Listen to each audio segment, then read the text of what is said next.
Hello guys, this is Nisha Chaudhary, your biology mentor. I'm here again with a new topic, biomicromolecules. Last time हमने जो topic किया था वो था biomolecules क्या होते हैं। बायोमोलिक्यूल्स यानी कि ऐसे मॉलिक्यूल्स, ऐसे carbon compounds that we get from the living organisms. ठीक है, बायोमोलिक्यूल्स जो हैं वो टू टाइप्स के होते हैं, micromolecules and macromolecules.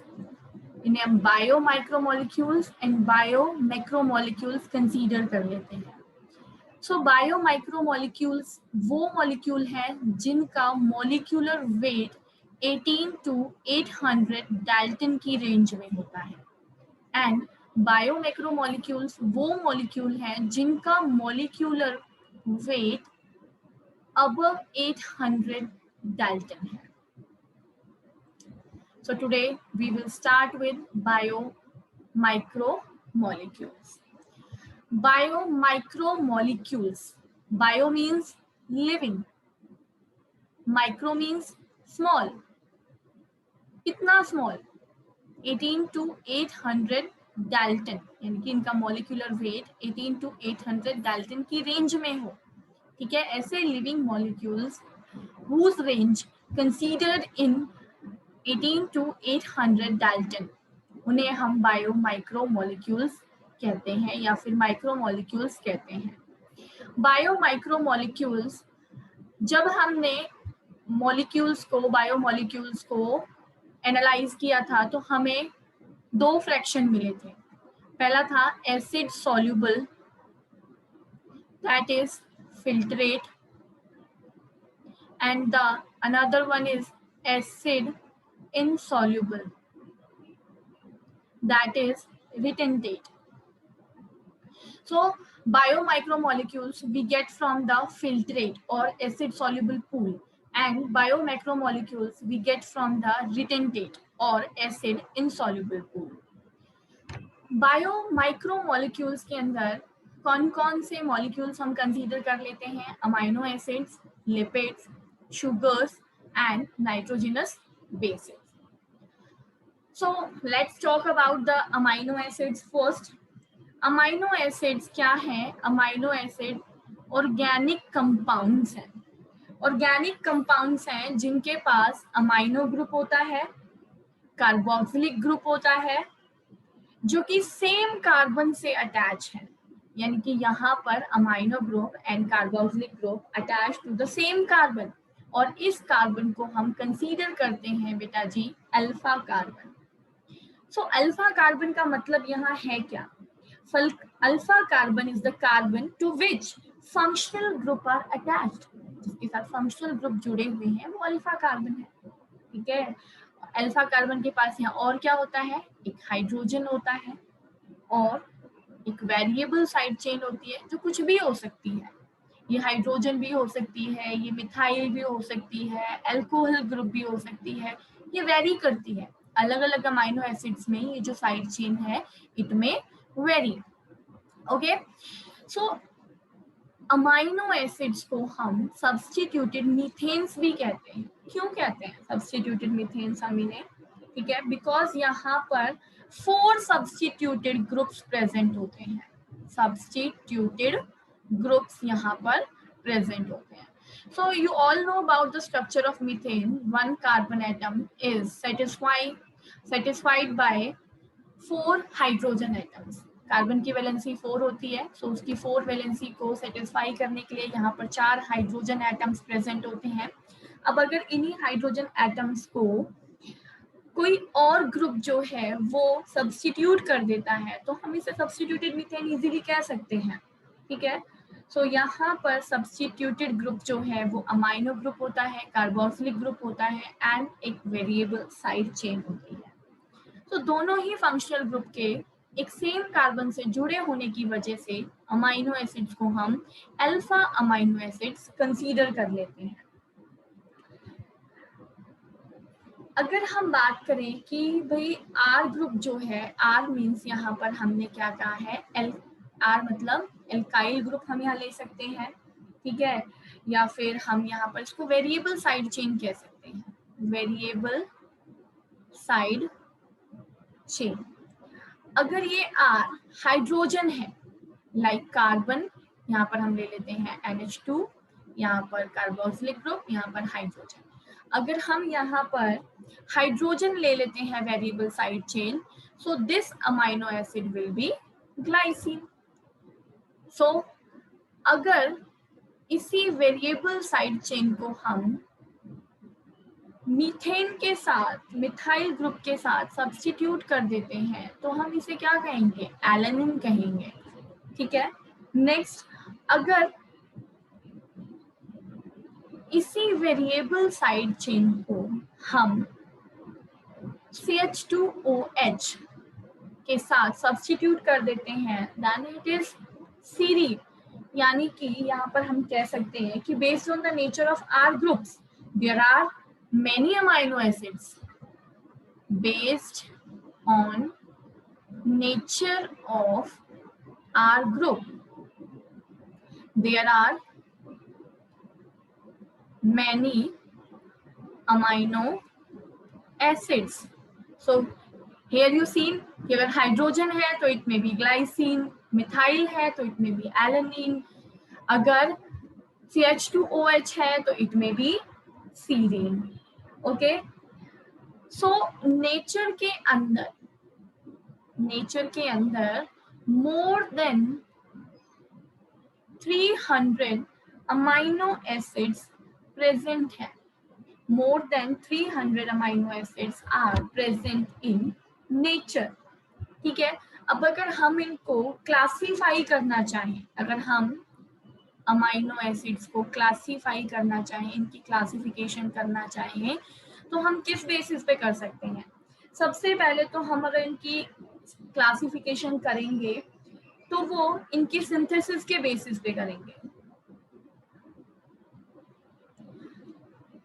So on the basis of their synthesis, amino acids will be essential amino acids and non essential amino acids.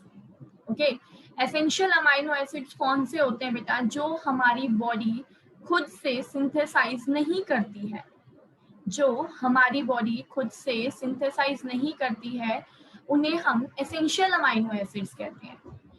Essential का मतलब ये नहीं है कि ये बहुत जरूरी है, जरूरी सभी होते हैं, बट ये हमारी बॉडी सिंथेसाइज नहीं कर रही है, बट इन्हें हम कहाँ से ले रहे हैं? अपनी डाइट से ले रहे हैं। अगर अमाइनो एसिड्स को हमारी बॉडी सिंथेसाइज कर पा रही है, तो जिन अमाइनो एसिड्स को हमारी बॉडी खुद सिंथेसाइज कर लेती है, हमें अपनी डाइट से लेने की जरूरत नहीं होती है, they are considered as non essential amino acids. So humans की बात करें तो ह्यूमंस के अंदर लगभग 7 एसेंशियल अमाइनो एसिड्स हैं। 7 एसेंशियल अमाइनो एसिड्स हैं, जो कि चिल्ड्रन में एक एक्स्ट्रा हो जाता है, 8 अमाइनो एसिड्स हैं। बाकी जो है वो नॉन एसेंशियल अमाइनो एसिड हैं, जो हमारी बॉडी खुद से सिंथेसाइज कर सकती है। तो ये जो सिंथेसिस होती है बेटा, ये कहाँ होती है? लीवर में। हमारे लीवर में लीवर सेल्स जो होते हैं वही सिंथेसाइज करते हैं अमाइनो एसिड्स को। सो एसेंशियल अमाइनो एसिड्स कौन से होते हैं? एसेंशियल अमाइनो एसिड्स को याद करने की एक ट्रिक है, prime minister is very ill today. Prime minister is very ill today. P4 phenylalanine, M4 methionine, V4 valine. Here from ill, isoleucine, leucine and lysine. इन्हें हम कहते हैं एसेंशियल अमाइनो एसिड्स। ठीक है। एसेंशियल अमाइनो एसिड्स हैं phenylalanine, methionine, valine, isoleucine, leucine, lysine and threonine, T4 threonine. So ये तो हो गई एडल्ट्स के केस में। अब अगर बात करें चिल्ड्रन के केस में,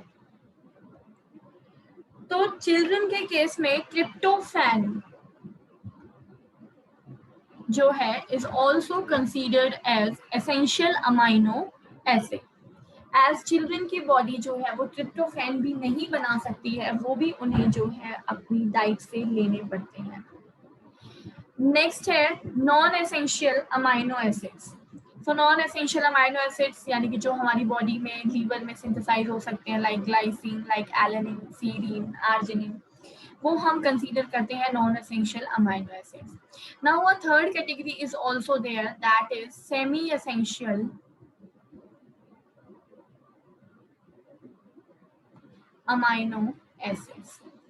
सेमी एसेंशियल, सेमी एसेंशियल का मतलब होता है कि they can be synthesized very slowly, they can be synthesized very slowly, यानी कि हमारी बॉडी इन्हें बना तो रही है पर बहुत धीरे धीरे बना रही है। ठीक है, ह्यूमन बींग्स के अंदर जो अमाइनो एसिड्स काफी स्लो रेट से बनाए जाते हैं उन्हें हम semi essential amino acids consider करते हैं। For example arginine and histidine. लेकिन अगर मैं बात करूं चिल्ड्रंस की, तो चिल्ड्रंस के केस में ये दोनों ही एसेंशियल हम कंसीडर करते हैं, यानी कि इनकी बॉडी इनको भी जो है वो नहीं बना सकती है। ठीक है बेटा। इसके बाद जनरली हम कहें कि humans are incapable of synthesizing nearly half of the 20 standard amino acids. These are 20 standard amino acids जिन्हें हम magic 20 भी कहते हैं, that takes part in the protein synthesis. Okay, so on the basis of protein synthesis, first of all, we consider that on the basis of protein synthesis, amino acids are of two types. First, proteinaceous, that are take part in the protein formation, and non-proteinaceous, that does not take part in the protein formation. So जो protein formation में participate करती हैं वो है हमारी 20 standard amino acid। 20 standard amino acids हैं जिन्हें हम magic 20 भी कहते हैं। ठीक है, so इन्हीं मैजिक 20 की वजह से डिफरेंट डिफरेंट टाइप के अमाइनो एसिड्स के पार्टिसिपेशन की वजह से प्रोटीन्स जो हैं वो हेट्रोपॉलीमर्स कंसीडर किए जाते हैं। क्यों? क्योंकि अमाइनो एसिड्स जो हैं वो मोनोमर्स हैं प्रोटीन्स के, यही मिलकर के प्रोटीन्स का फॉर्मेशन करते हैं। So non proteinaceous like ornithine, like citrulline, that take part in urea cycle in liver. These are the intermediate products of urea cycle that happens that performed in liver. So let's consider the 20 standard amino acids. These are glycine, alanine, proline, valine, leucine, isoleucine, methionine, phenylalanine, tyrosine, tryptophan, serine, threonine, cysteine, asparagine, glutamine, lysine, histidine, arginine, aspartate, glutamate. Abbreviations, glycine जो है उसको GLY से denote किया जाता है, ऐसे ही alanine को ALA, proline को PRO, वेलिन को VAL, ल्यूसीन को LEU, isoleucine ISO, methionine MET and so on. इनके सिंबल्स जो होते हैं, ग्लाइसिन का सिंबल है G, एलानिन का A, प्रोलीन का P, वेलिन का V, ल्यूसीन का L, आइसोल्यूसिन का I, मिथ्योनिन का M, फिनाइलएलानिन का F, टायरोसिन का Y, ट्रिप्टोफैन का W, सीरीन का S, थ्रियोनिन का T, सिस्टीन का C, एस्पैराजीन का N, ग्लूटामीन का Q, लाइजीन का K, हिस्टिडीन का H, आर्जिनिन का R, aspartate D, and glutamate E. Okay, so these are the standard 20 amino acids that we considered as magic 20, जो कि protein formation में involve होते हैं। तो अगर हम इनकी फिजिकल प्रॉपर्टीज को देखें जो कि मेनली इनके अमाइनो ग्रुप की वजह से या फिर कार्बोक्सिलिक ग्रुप की वजह से होती हैं, तो हम इनको कंसीडर कर सकते हैं एसिडिक अमाइनो एसिड और basic amino acid and neutral amino acid. जिनके पास एक्स्ट्रा कार्बोक्सिलिक ग्रुप होता है, जिनके पास एक्स्ट्रा कार्बोक्सिलिक ग्रुप होता है, we consider them acidic amino acid like glutamic acid, like aspartic acid. और जिनके पास एक्स्ट्रा अमाइनो ग्रुप होता है उन्हें हम बेसिक अमाइनो एसिड कंसीडर करते हैं लाइक लाइसिन। और जिनके पास एक सिंगल अमाइनो ग्रुप है, सिंगल कार्बोक्सिलिक ग्रुप है, उन्हें हम कंसीडर करते हैं वेलिन। सो कंसीडर करते हैं neutral amino acids, for example valine. ठीक है, तो यहाँ पर हम देख लेते हैं न्यूट्रल कौन सी है। ग्लाइसिन न्यूट्रल है, एलेनिन न्यूट्रल है, ठीक है, आपका वेलिन न्यूट्रल है, ल्यूसिन न्यूट्रल है, आइसोल्यूसिन न्यूट्रल है। तो यहाँ पर आपका जो ग्लूटामिक एसिड है लाइक ग्लूटामी हो गया, ठीक है, एस्पर्टेट हो गया, ग्लूटामेट हो गया, these are acidic because these are negatively charged having an extra carboxylic group. Histidine, arginine, lysine, these are basic amino acids because these have extra amino group. Okay, so phenylalanine, tyrosine and tryptophan, these are considered as aromatic amino acid because they have aromatic or cyclic structure with a straight chain bearing carboxylic and amino group. इनके पास क्या होता है, एक cyclic structure होता है, एक aromatic structure होता है एज अ साइड चेन, तो इनको हम एरोमेटिक कंसीडर कर लेते हैं like phenylalanine, like tyrosine, like tryptophan. Okay, so यहाँ पर जो नॉन पोलर है, नॉन पोलर यानी कि एलिफैटिक, जिनका स्ट्रेट चेन स्ट्रक्चर होता है, जिनके ऊपर कोई एक्स्ट्रा चार्ज नहीं है, like glycine, alanine, proline, valine, leucine, isoleucine and methionine. So हमने इनको 3 कैटेगरीज में डिवाइड कर दिया on the basis of number of their carboxylic group और अमाइनो ग्रुप, या फिर हम कह लें बेसिस ऑफ देयर चार्ज। ठीक है, if it has an extra carboxylic group तो हम कहेंगे कि एसिडिक अमाइनो एसिड है, अगर एक्स्ट्रा अमाइनो ग्रुप है तो बेसिक अमाइनो एसिड है, एंड अगर दोनों का नंबर सेम है, एक एक है, तो हम इन्हें कंसीडर करते हैं neutral amino acid. Okay, so यहाँ पर हम देख लेते हैं कि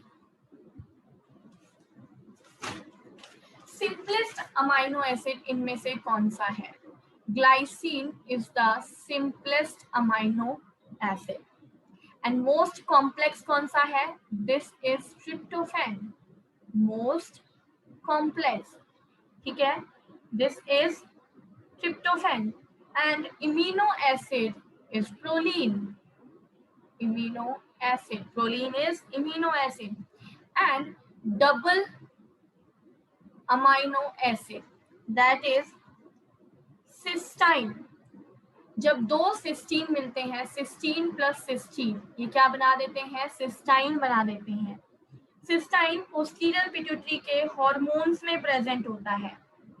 ठीक है, first discovered is asparagine, this is first discovered, जिसको सबसे पहले डिस्कवर किया गया था, and the last discover is threonine, this is last discovered amino acids.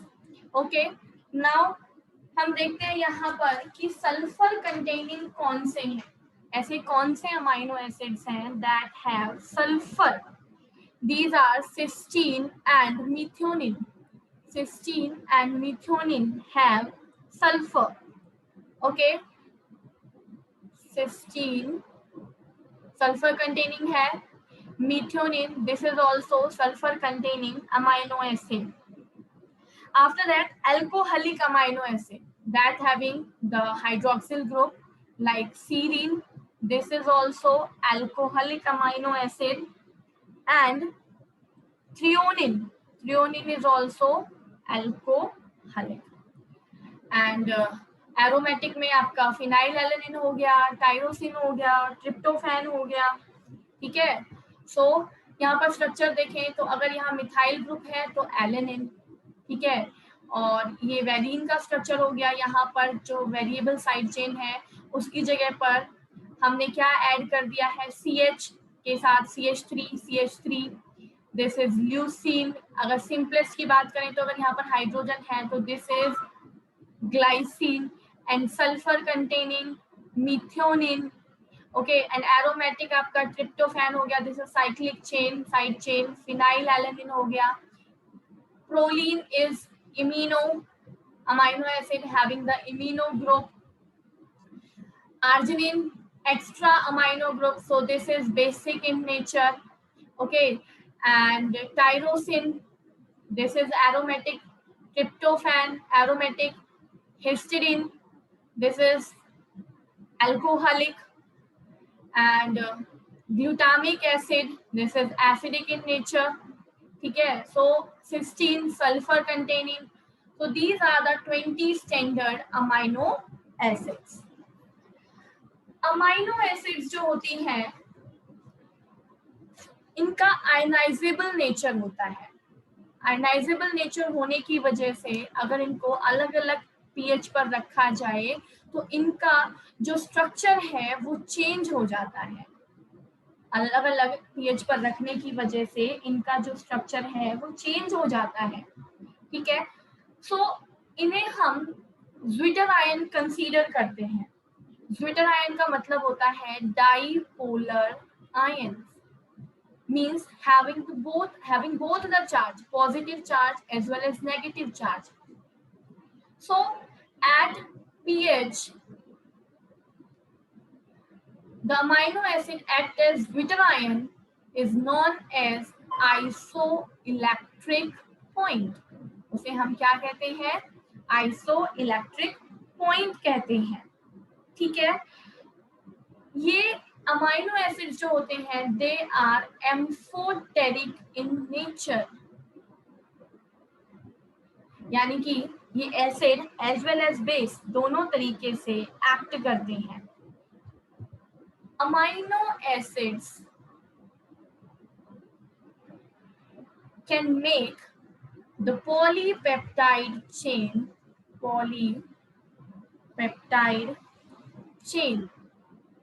Bye joining. जब ये ज्वाइन हो जाते हैं अमाइनो एसिड्स तो ये मिलकर के पॉलीपेप्टाइड चेन बना देते हैं, और दो अमाइनो एसिड्स के बीच में जो बॉन्ड बनता है दैट इज पेप्टाइड बॉन्ड, जो कि वाटर के लॉस के साथ बनता है, like carbon, hydrogen, NH2, COOH and R group. तो यहाँ पर हम दूसरा कंसीडर कर लेते हैं कार्बन,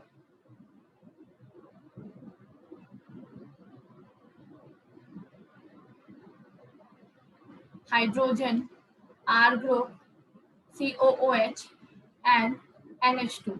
इन दोनों के बीच में जब बॉन्ड बनेगा तो यहाँ से लॉस हो जाएगा water molecule. With dehydration of water यहाँ पर जो बॉन्ड बनेगा that is peptide bond, C double bond O NH. So this bond is considered as the peptide bond. Okay, so ये आपका पेप्टाइड बॉन्ड हो गया। यहाँ पर हम दोबारा से एक बार बता देती हूँ, carbon, hydrogen, R, NH2, COOH, ठीक है। सो इसके बाद यहाँ पर दूसरा अमाइनो एसिड हम ले लेते हैं NH2, carbon, hydrogen, COOH and R। जब यहाँ पर दोनों के बीच में बॉन्ड बनेगा तो वन वाटर मॉलिक्यूल यहाँ से लॉस हो जाएगा एंड यहाँ पर रह जाएगा आपका पेप्टाइड बॉन्ड, ठीक है।